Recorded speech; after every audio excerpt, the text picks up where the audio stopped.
سعودی عرب کا بڑا اعلان، شائقین فٹ بال ہو جائے تیار۔ سعودی عرب فٹ بال فیڈریشن 2034 فیفا ورلڈ کپ کی میزبانی کے ذریعے عالمی معیار کے ٹورنامنٹ کا انعقاد کرانے کا خواہاں ہے۔ سعودی عرب نے 2034 فٹ بال ورلڈ کپ کی میزبانی کے لیے ارادے کا اظہار کیا ہے، جبکہ ایشین فٹ بال کانفیڈریشن کے صدر نے بھی سعودی عرب کی مکمل حمایت کا کہا ہے۔ صدر شیخ سلمان بن ابراہیم الخلیفہ نے بھی سعودی عرب کی جانب سے میزبانی کی دوڑ میں شرکت لینے کی حمایت کا اعلان کیا ہے۔ انہوں نے کہا کہ مجھے خوشی ہے کہ سعودی عرب فٹ بال فیڈریشن نے 2034 فیفا ورلڈ کپ کی میزبانی کا ارادہ ظاہر کیا ہے۔ تمام ایشین فٹ بال ایک ساتھ متحد ہے اور سعودی عرب کے اس تاریخی قدم کی حمایت کرتی ہے۔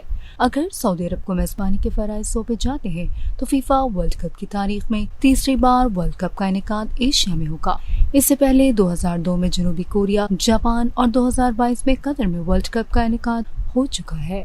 اس حوالے سے سعودی ولی عہد محمد بن سلمان کا کہنا ہے کہ ورلڈ کپ کی میزبانی کا ارادہ مملکت کی جانب سے تمام شعبوں میں ترقی کا آغاز ہے۔ سعودی وزیر کھیل نے اس موقع پر کہا کہ 2034 میں فیفا ورلڈ کپ کی میزبانی سے ہمیں دنیا میں عالمی کھیلوں کا صف اول کا ملک بننے کا خواب پورا کرنے میں مدد ملے گی۔